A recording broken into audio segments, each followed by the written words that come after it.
Good morning, good afternoon, good evening, wherever you may be. This is CW down in the dungeon, BTH&T. Got a cheese story for you. The Midwest, it's an interesting place. They have their values. That's what they're most famous for. That and other things. Usually their values are something people are really like good work ethic, friendliness, mindful of their community, good manners, common sense. Something we can use now. So the Midwest I'm going to talk about back in the 1930s is Wisconsin and Iowa.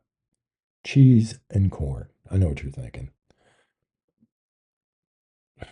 The only way I want corn to come into this is bourbon, but it's not going to happen. Well, it's more like cheese today, but I digress. In the winter of, I think, 1935, in the town of Independence, Iowa, there was this lady suffering some awful, unbelievable clogged sinuses. The doctor examined her, prescribed a treatment of, get this, Limburger cheese to open up those nostrils. 1930s. I'll have to check my snake oil pamphlet, but So someone was consulted in Monroe, Wisconsin, and they placed an order and got some Limburger on the way. Monroe, Wisconsin.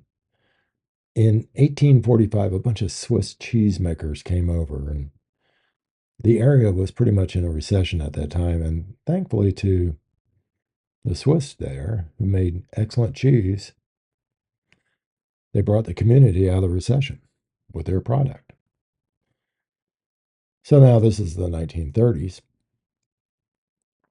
Oh, wait, before I do that, let's go back a little bit further.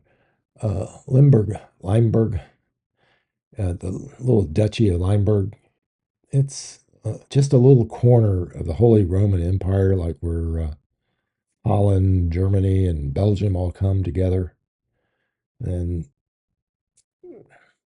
this is where the foul smelling dairy product was created. When the cheese is made, it's kind of, it's hard. It's a nice hard cheese. But they throw in some bacteria and all hell breaks loose. The hard cheese turns into a creamy substance cheese that's got the scent of ammonia, and it just fills the air. I'm not doing it justice. Trust me, it reeks. It smells so bad that Mark Twain, the American writer, used it as an antidote in one of his stories, thinking that he was mistaking the cheese for the odor of his dead friend that was in the railroad car next to him. So back to the story. An order was placed with a cheesemaker in Monroe, Wisconsin. The postmaster there, John Burkhardt, approved the parcel, and he forwarded it to the sick woman in Iowa, in Independence. However, once it got to Independence in that post office, the mail carrier refused to take it and deliver it. He cited that a postal rule of that date and time for not allowing delivery of foul smelling items. The carrier took the matter up with the Independence postmaster, Warren Miller, and Mr. Miller sided with the carrier and sent it back, all the way back to Wisconsin, about 120 miles away. Well, this didn't set well with the postmaster in Monroe.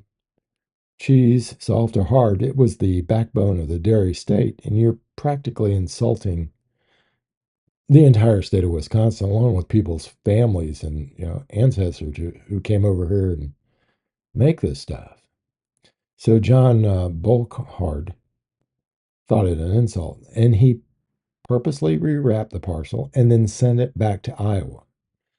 And again, Mr. Miller in Iowa returned it. The postmaster in Wisconsin contacted the U.S. Postmaster General in Washington, D.C., James Farley, and he had no clue what was going on. So Burkhardt sent him a sample of the cheese, wrapped it the same way that he sent it to Iowa.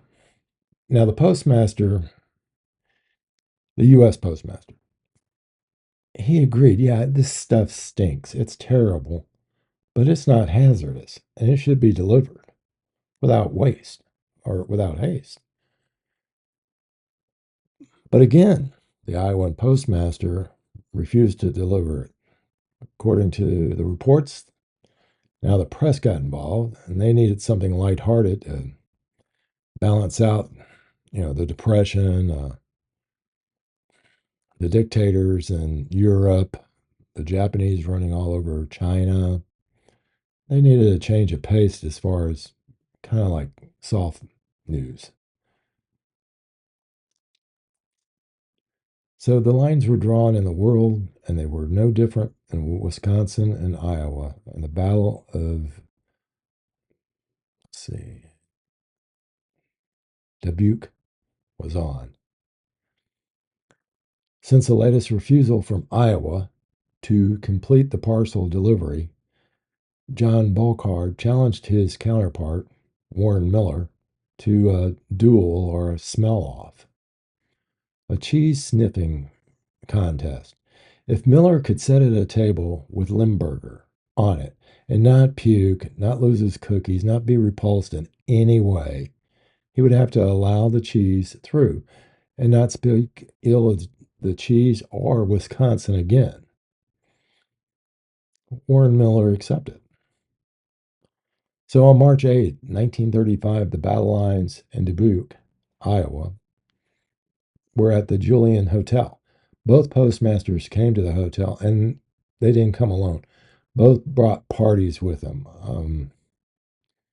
Burkhardt brought like 6 dairy farmers with him, and they had cheese. They had Limburger, 10 pounds of Swiss, 5 pounds of brick cheese, rye bread, pickles, crackers, 2 jars of mustard. Yeah, no doubt. Burkhardt, well, he came to play. The newspapers of the day recorded about 100 people also showed up to see this contest, just a few yards away from the Mississippi River. Reporter John Furman wrote in the Associated Press story that at the beginning, John Burkhardt offered Warren Miller a gas mask just to help himself through this situation.